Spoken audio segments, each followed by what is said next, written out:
It was Father's Day morning. The sun was just beginning to rise over the mountains of northern New Mexico. A daughter had woken up early. She made her father's favorite meal. Enchiladas. Wrapped and ready. She walked across the yard with a smile on her face, knocked on the door, and stepped inside. What she found in the next few minutes would shatter her completely. It would shake an entire community to its core. And it would take investigators nearly 4 years to find the answer to one devastating question. Who could do this to the Ortiz family? June 19, 2011. Father's Day. In the small village of El Rancho, New Mexico, 3 people were found dead inside a family home on Coral Street. 3 people who had done nothing wrong. 3 people who had only ever tried to help others. The level of violence discovered at that scene was unlike anything local investigators had seen before. Even seasoned officers, people who had worked violent crimes for decades, would later describe what they witnessed that morning as the worst scene of their careers. There were no obvious suspects. No clear motive. No witnesses. Just a family. Gone. El Rancho is a quiet, rural community located about 5 miles west of Pewaukee in northern New Mexico. Population roughly 1,500. The kind of place where people wave to each other from across the street. Where you know your neighbors' names, their children's names, and the kind of car they drive. Crime on this scale had never touched this community before. And when it did, it left behind a silence that even locals struggled to describe. This is the story of Lloyd, Dixie, and Stephen Ortiz. It is a story about trust, betrayal, and the long road to justice. To understand what was lost on that Sunday morning, you have to understand who these 3 people were. Lloyd Ortiz was 55 years old. He was a tile contractor by trade. Up before sunrise every day. Working long after dark. People in El Rancho didn't just respect Lloyd for his skill. They trusted him. If you needed a job done right, you called Lloyd. He was dependable in the way that very few people are. His wife, Dixie, was 53. She worked at a nursing home in nearby Los Alamos. Her colleagues described her as someone who genuinely cared about the residents she worked with every day. Not just as patients. As people. She brought joy to her workplace. Every single day. Lloyd and Dixie had been married for 34 years. They were the kind of couple who still went to church together on Sunday mornings, who had raised their children with both discipline and enormous love. They had 2 daughters. Sherry and Angela. Sherry was married to a man named Jesse. Together they had 2 children of their own. The family lived in an unusual but close arrangement. One property on Coral Street. Divided into 2 sections. Lloyd, Dixie, and their son Stephen occupied one side. Sherry and Jesse lived on the other side, separated by a fence. Close enough to see each other every day. But with enough space to have their own lives. And then there was Stephen. Stephen's story is perhaps the most remarkable part of this family's history. In 1989, when Lloyd and Dixie's daughters were teenagers, the couple met a baby boy. He was just 7 months old. His name was Stephen, and he had been born with cerebral palsy. His left side was paralyzed. Doctors painted a difficult picture. He may never walk, they said. He may never talk. He would likely need assistance with most aspects of his daily life. Lloyd and Dixie heard all of that. And then they brought Stephen home anyway. They adopted him. No hesitation.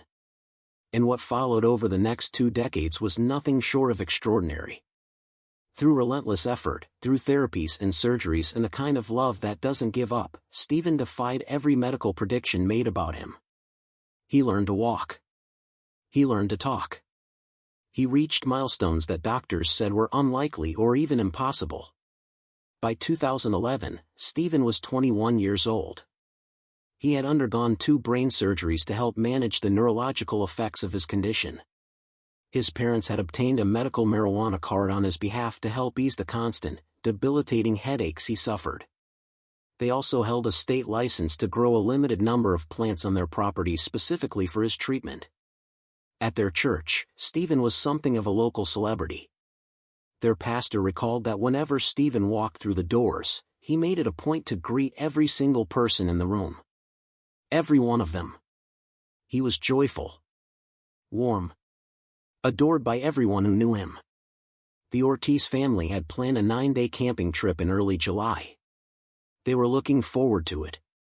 They were a family at peace. And then June 19th arrived.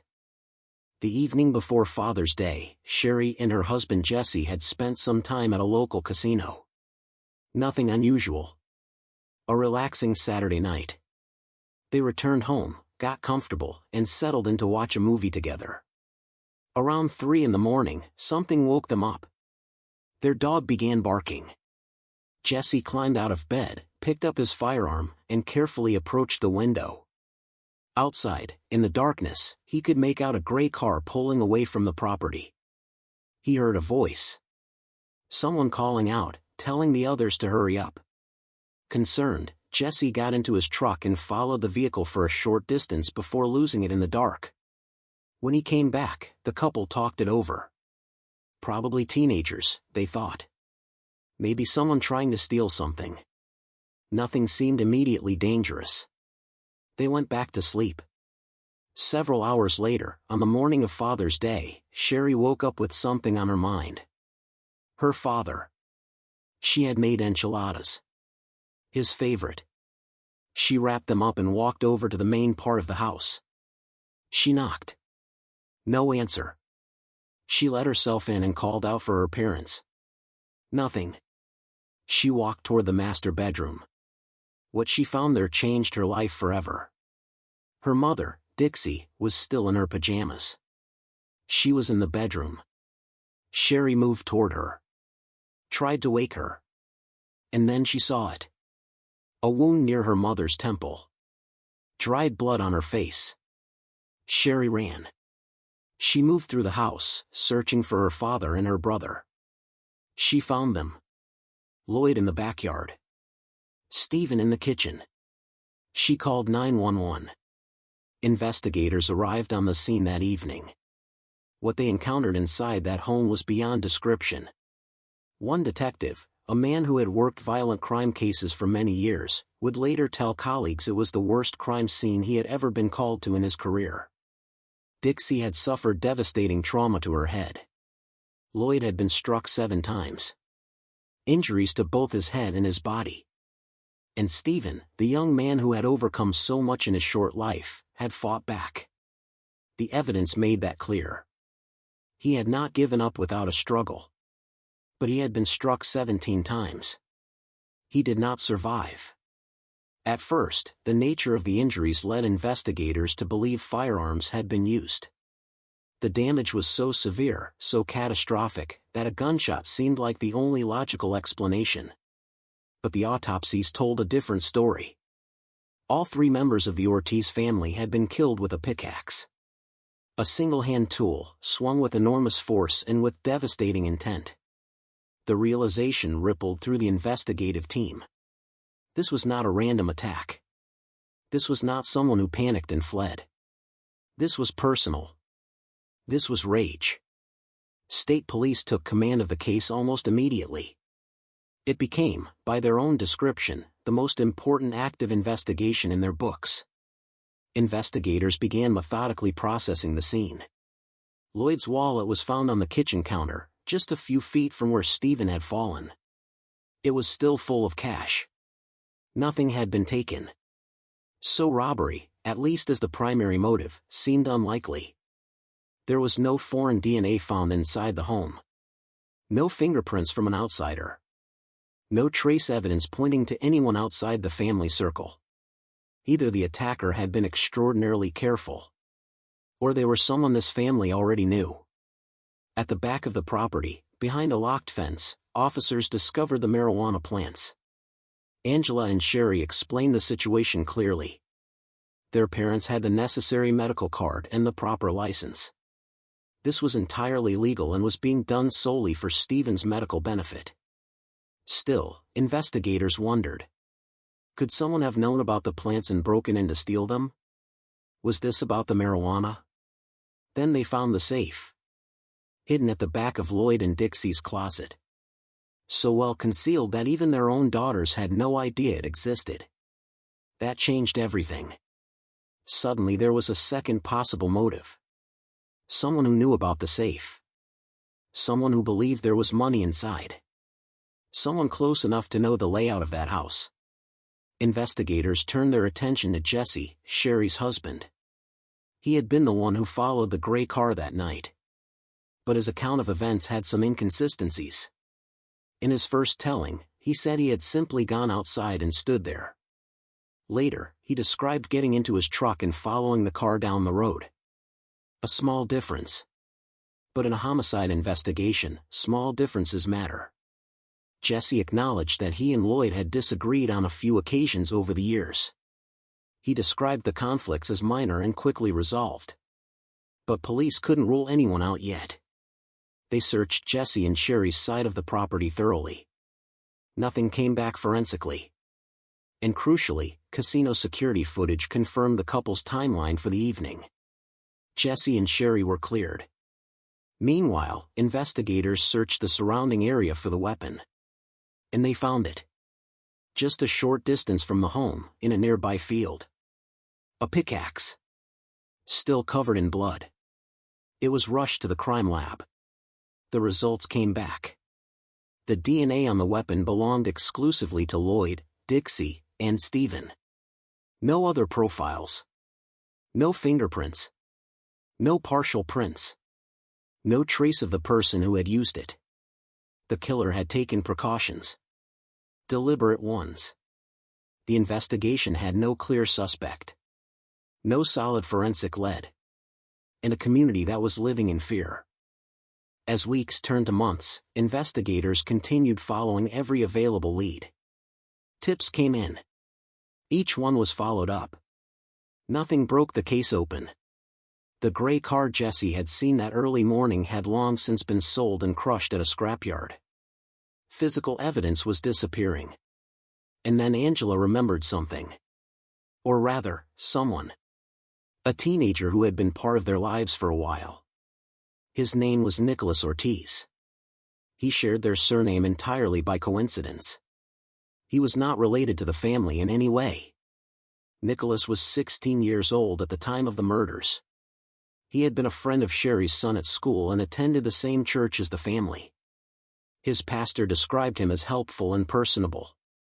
Someone who stayed late after services to clean up without being asked. But Nicholas's life at home had been difficult. There was tension, instability, and conflict at his family's house. Sherry, out of genuine compassion, had offered him a room in their side of the home. She wanted to give him a stable place to live. Nicholas also spent time on the Ortiz side of the property, where Lloyd and Dixie welcomed him, fed him regularly, and gave him rides when he needed them. For a while, things were fine. But then small things started going wrong. Sherry and Jesse began noticing money disappearing from the house. Then they caught Nicholas going through their personal belongings. Rather than asking him to leave, they made a decision. They started paying him for helping around the home, hoping it would address whatever need was driving the behavior. It didn't help. Nicholas's attitude grew worse. His presence became a source of discomfort for Lloyd and Dixie. The situation came to a head when Lloyd found Nicholas hiding in the garden one afternoon. He had jumped over the fence without permission. Lloyd told him clearly and firmly, "Do not come back. Go home." That confrontation happened just weeks before the murders. When police first spoke to Nicholas, he was open about the conflict. He confirmed that Lloyd had asked him to leave and told him not to return. He said that was the last real interaction he had with the family. He provided an alibi for the night of the murders. He said he had been at home. That he had woken his father up just after midnight to wish him a happy Father's Day. That he had seen his mother leave for work early the next morning. His family confirmed the alibi. Nicholas was allowed to leave. The case went cold. Time passed. Months became a year. A year became 2. The murders of Lloyd, Dixie, and Stephen Ortiz remained unsolved. Investigators were running out of leads and beginning to fear the case might never be resolved. And then, in December of 2012, a phone call came in. From prison. A woman currently serving time for unrelated offenses reached out to state police. She said she had information about the Ortiz family murders. And she said she could explain why investigators had found no DNA evidence at the scene. The killer, she said, had worn socks over his hands during the attack. Her name was Ashley Royal. She was 24 years old at the time of the call. She had a prior record involving burglary and drug-related offenses. Investigators listened carefully to everything she had to say.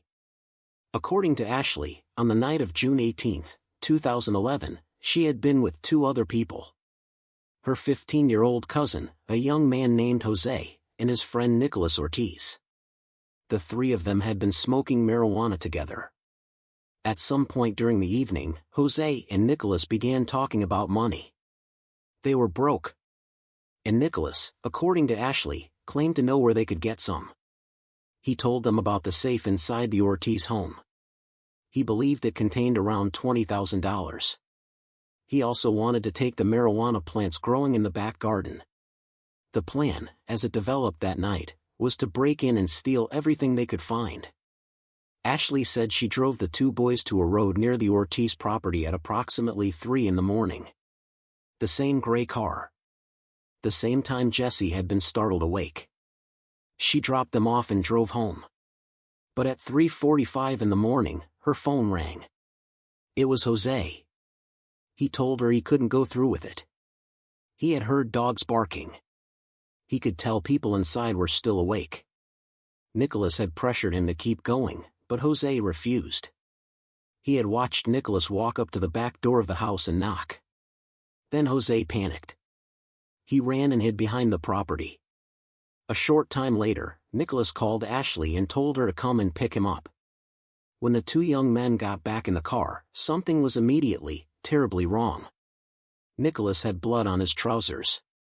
A sock was wrapped around one of his hands. A plastic bag was tied around his right leg. He was not calm. He kept repeating the same words over and over. I messed up. I killed them. Ashley said she drove Nicholas to her grandparents' home so he could shower. His bloodied clothing was bagged and thrown away. He was given clean clothes and sent home. The following day, Nicholas called Ashley again. He told her he had used a pickaxe.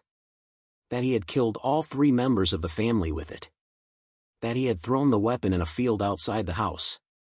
Investigators now had a potential breakthrough. But they needed more than Ashley's word alone. Phone records became critical. When investigators pulled the call logs and text message records from all 3 phones, the communication patterns told a compelling story. A series of calls and messages passed between Ashley, Jose, and Nicholas throughout the evening and early morning hours of June 18 and 19, 2011. The timing aligned precisely with Ashley's account. Detectives brought Nicholas in for a second interview. They laid the phone records in front of him. They asked him to explain the messages. Nicholas stopped the interview almost immediately. He told investigators he was done talking and wanted to go home. He asked for a lawyer. The behavior, investigators later said, told them almost as much as any evidence. Over the following months, the investigation continued building. In 2014, detectives sat down with Jose, Ashley's cousin, to hear his version of events directly. He corroborated everything Ashley had described. He confirmed he had been driven to the Ortiz property that night. He confirmed that Nicholas wanted to go inside. He confirmed that he himself had refused and hidden. A third individual also came forward. A young man named Eric Zubia, another acquaintance of Nicholas. He told police that at some point after the murders, Nicholas had confessed to him in conversation. He had mentioned killing people, though without naming the family specifically. When the Ortiz murders became public knowledge, Eric said, he immediately connected the confession to what had happened. He went to police within 2 days. On February 12, 2015, nearly 4 years after the murders of Lloyd, Dixie, and Stephen Ortiz, Nicholas Ortiz was taken into custody. He was 20 years old. He was charged with 3 counts of first-degree murder, 1 count of aggravated burglary with a deadly weapon, and 1 count of conspiracy to commit aggravated burglary. When the charges were read to him in court, Nicholas disputed 2 of them. Investigators noted this carefully. The 2 charges he argued against were not the murder counts. His trial began in June of 2015. The defense focused heavily on the relationships within the Ortiz family, probing Sherry extensively about family tensions and internal conflicts. She was firm in her answers. There were no serious issues. No deep divides. No bad blood. Ashley and Jose were both prepared to testify against Nicholas as part of plea agreements with prosecutors. Ashley pleaded guilty to conspiracy to commit aggravated burglary and tampering with evidence. She received a 20-year sentence, with 6 years suspended, meaning she would serve at least 14 years barring early parole. Jose was granted full immunity in exchange for his cooperation. He was never charged with any crime. But then, in the middle of the trial proceedings, something unexpected happened. Jose changed his story. He reversed his testimony entirely. He now claimed that Ashley had been the architect of the plan from the beginning. He said she had supplied the socks and the plastic bags. That she had handed Nicholas the pickaxe. That she had directed the entire operation. The narrative flipped completely. Nicholas chose not to testify on his own behalf. The trial became a direct conflict between 2 contradictory accounts. After 3 days of deliberation, the jury could not reach a verdict on any of the counts. A mistrial was declared. For the Ortiz family, it was a devastating blow. They had endured every detail of the trial. Every painful piece of evidence. And now they would have to do it all again. 17 months later, the second trial began. This time, the outcome was different.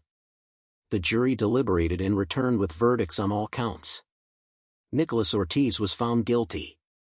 3 counts of first-degree murder. 1 count of aggravated burglary with a deadly weapon. 1 count of conspiracy to commit aggravated burglary. The courtroom exhaled. Sherry, determined to honor her parents and her brother, launched a public petition. She asked the court to impose 3 consecutive life sentences. 1 for each life that had been taken. Prosecutors requested a sentence of nearly 75 years. At sentencing, the judge ordered 3 separate 25-year terms.